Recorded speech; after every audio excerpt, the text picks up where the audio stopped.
سلامي لقوم كرام بدوا في الظلام. دیکھیں اسلام میں اللہ کے رسول علیہ الصلاۃ والسلام نے ارشاد فرمایا کہ یا معشر الشباب من استطاع منکم الباء فلیتزوج فإنه اغض للبصر واحسن للفرج.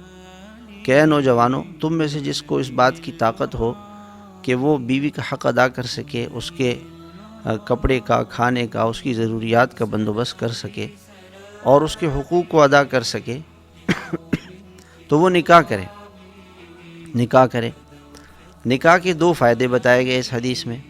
ایک تو نکاح سے نگاہ میں پاکیزگی آ جائے گی، اس کی آنکھیں نگاہ پاک ہوگی، اور حرص والی، ہوس والی، شہوت والی اور دوسروں کی عزت اور آبرو کو لوٹنے والی نگاہ نہیں رہے گی اس کی.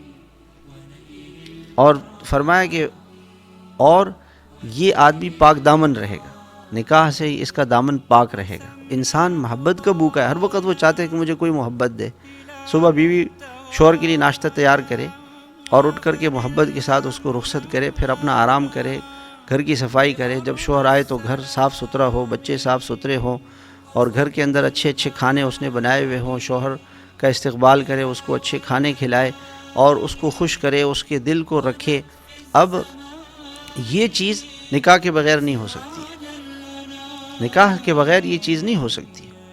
ایک باہر کی عورت آپ کو چند میسیجز کر دے گی، میسیج سے وہ آپ کو کیا خوش کرے گی. یہاں پر آج ہمارے ہاں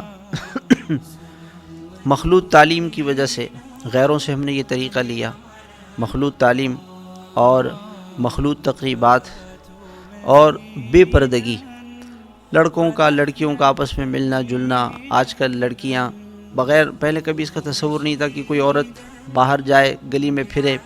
اب تو عورت کیا، نوجوان لڑکیاں جاتی ہیں، کوئی کہاں جا رہی ہیں، کس کے ساتھ جا رہی ہیں، کس گاڑی میں جا رہی ہیں، کوئی پتہ نہیں. پہلے ایسا نہیں ہوتا تھا، ماں باپ بچی کو خود چھوڑ کے لاتے تھے اور لے جاتے تھے.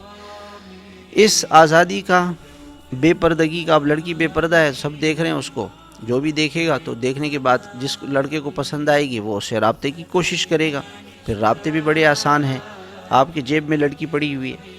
پہلے زمانے میں تو اگر کسی لڑکی سے آپ نے بات کرنی ہوتی تھی تو بہت مشکل، چونکہ وہ پردے کے اندر ہے اور آپ کا اس گھر میں جانا مشکل، اس کا پردے سے باہر آنا مشکل، کوئی رابطہ نہیں، کچھ نہیں. اب تو جیب میں صرف ایک آپ جیب میں ہاتھ ڈالیں گے، بٹن دبائیں گے، لڑکی سامنے آ جائے گی. لڑکی جو ہے وہ جیب کے اندر ہاتھ ڈالے گی، پرس میں ہاتھ ڈالے گی اور بٹن دبائے گی، لڑکا اس کے سامنے آ جائے گا. لڑکا اس کے پرس میں پڑا ہوا ہے اور لڑکے کے جیب میں لڑکی ہے. یہ باطل کی محنت ہے کہ ان دونوں کو آپس میں ملا دو. دیکھیں میں آپ کو ایک بات بتاتا ہوں. ایک دوست تھے ہمارے، ان کا بجلی کا کام تھا، تو ایک کارخانے میں آگ لگ گئی اور آگ لگنے سے وہ کروڑوں روپے کا نقصان ہو گیا. میں نے ان سے پوچھا کہ آگ کیسے لگی، کہ شارٹ سرکٹ ہوا. تو میں نے ایک بجلی والے سے پوچھا کہ شارٹ سرکٹ کیا چیز ہوتی ہے.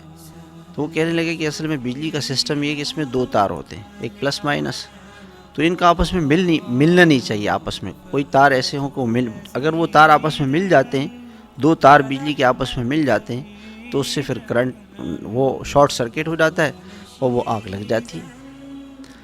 ایک بجلی کی سائنس یہ ہے کہ دو تار آپس میں نہ ملیں گے تو اس کا نقصان یہ ہوگا کہ کروڑوں اربوں کا نقصان ہو جائے گا.